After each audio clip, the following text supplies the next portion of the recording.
Ei, meu irmão! Que bom estar aqui de novo falando sobre os milagres de Jesus. Você sabia que todos os livros do mundo não suportariam a quantidade de milagre e poder realizado pelo nosso Mestre, mas alguns ficaram relatados na Palavra de Deus. E é sobre eles que eu quero conversar com você. Hoje vamos falar sobre Lucas, capítulo 13, versículo 10 em diante, fala assim: Certo sábado, Jesus estava ensinando numa sinagoga e chegou ali uma mulher que fazia 18 anos que estava doente, por causa de um espírito mau. Ela andava encurvada e não conseguia se endireitar. Quando Jesus a viu, ele a chamou e disse: Mulher, você está curada. Aí pôs as mãos sobre ela e ela logo se endireitou e começou a louvar a Deus. Mas o chefe da sinagoga ficou zangado, porque Jesus havia feito uma cura no sábado. Por isso disse ao povo: há 6 dias para trabalhar, pois venham nesses dias para serem curados, mas no sábado não, né? Olha, meu irmão, queria ver se fosse a mãe dele aqui recebendo uma cura, se ele ia falar a mesma frase para as pessoas. Versículo 15. Então o Senhor respondeu: Hipócritas! No sábado, qualquer um de vocês vai à estrebaria e desamarra o seu boi ou o seu jumento, a fim de levá-lo para beber água. E agora está aqui, um descendente de Abraão que Satanás prendeu durante 18 anos. Por que é que no sábado ela não deveria ficar livre dessa doença? Os inimigos de Jesus ficaram envergonhados com essa resposta, mas toda a multidão ficou alegre com as coisas maravilhosas que ele fazia. Bom, meu irmão, que milagre mais lindo. Podemos enxergar aqui nessa história não somente o poder de Deus, mas a fraqueza do poder dos homens. 18 anos essa senhora estava encurvada. Há 18 anos. E o pior, não era uma enfermidade. Eram demônios, espíritos malignos. Quanta dor! Quanta coisa essa senhora deixou de realizar por conta das dores e dificuldades. Quanta opressão demoníaca ela viveu nesses 18 anos. E na sinagoga ouvir uma palavra era de costume. Clamar a Deus por cura também. Pedir oração para os fariseus também. Imagine comigo, meu irmão, a tamanha vergonha daqueles religiosos que talvez por 18 anos aquela mulher procurou por socorro daqueles homens e eles nada puderam fazer.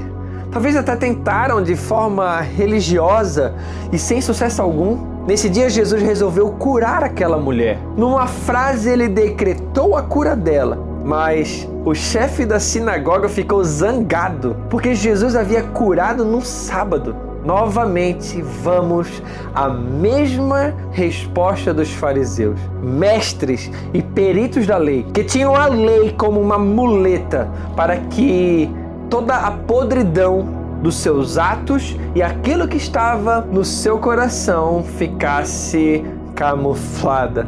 A lei revela o quão miseráveis somos e como não conseguimos nos salvar por ela. A lei, meu irmão, ela existe para mostrar o pecado do ser humano. Em Jesus Cristo, a lei ela se cumpriu. Ele não revogou nenhuma lei, mas cumpriu todas elas, mostrando que o homem não seria mais salvo por suas obras e ações. Em Gálatas 3:24 fala assim: Assim, a lei ficou tomando conta de nós até que Cristo viesse para podermos ser aceitos por Deus por meio da fé. Agora que chegou o tempo da fé, não precisamos mais da lei para tomar conta de nós. A lei ela servia como uma babá para os homens, porque a lei determinava o que podia e o que não podia fazer. E pasmem, a lei veio para mostrar que o homem não consegue ser santo pela lei. Então, a lei servia sim, como uma simples babá, serve para cuidar de crianças. Todos os impasses que Cristo teve com os fariseus e os doutores da lei sobre leis foi realmente para impregnar neles e em nós que pronto, deu, o homem não precisa mais da lei para a salvação. Embora sim, todo aquele que é salvo por Cristo vive de modo que agrade ao Senhor. Mas a lei agora ela é Cristo. Eu não preciso mais dela para me salvar. Até porque, se eu quiser ser salvo pela lei, pela própria lei eu serei condenado. Porque é impossível que um ser humano consiga obedecer essas leis sem tropeçar em nenhuma delas. Neste caso, mais uma vez Jesus nos dá uma lição sobre misericórdia, amor, graça. Ele deixa todos envergonhados, pois com certeza todos ali quebrariam a lei para salvar um filho ou curar um parente. Mas quando se trata de um próximo ou do próximo, os religiosos são especialistas em fazer vista grossa. Eu quero meditar em cima desse texto, sobre ter misericórdia, sobre amor. Você consegue amar os outros como a ti mesmo? O sentimento de Jesus foi de compaixão. Esse sentimento nos impulsiona a agir, a nos mover em favor de alguém. É se colocar na dor dos outros. Olhe para dentro de você e medite se você é esse a quem Jesus procura. Eu não falo de filhos ou de pais ou até mesmo parentes, porque isso até a nossa humanidade caída é capaz de fazer. E chamamos de graça comum. Nós podemos realizar coisas boas sem mesmo ter Cristo. Podemos amar algumas pessoas que estão mais perto de nós, mas o sentimento de compaixão, precisamos de Cristo para que possa fluir como fruto do Espírito Santo. Nele nós podemos amar o próximo como a nós mesmos.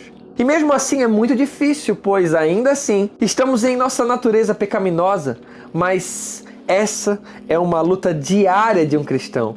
Lutar contra a própria carne todos os dias, a fim de agradar ao Senhor. Meu irmão, esse texto ele revela exatamente o nosso coração. O fariseu ele ficou irritado porque talvez ele nunca conseguiu curar aquela mulher. O fariseu ficou bravo e colocou na lei a culpa. Assim somos eu e você. Colocamos na própria lei a culpa para o nosso pecado. Colocamos até em Paulo a culpa quando ele fala: faço o que eu não quero, o que eu quero eu não consigo fazer. E não conseguimos nem pensar e imaginar que Paulo falava antes de estar em Cristo. Antes dele falar que já não existe mais nenhuma condenação para aqueles que estão em Cristo Jesus. E usamos da própria lei para culpar e colocar culpa em nosso pecado. Meu irmão, não seja fariseu e nem hipócrita, mas seja santo, seja temente ao Senhor, honre a sua própria palavra, honre a palavra que um dia você deu em entregar o seu coração a Jesus Cristo. Viva de forma plena e convicta no Senhor Jesus.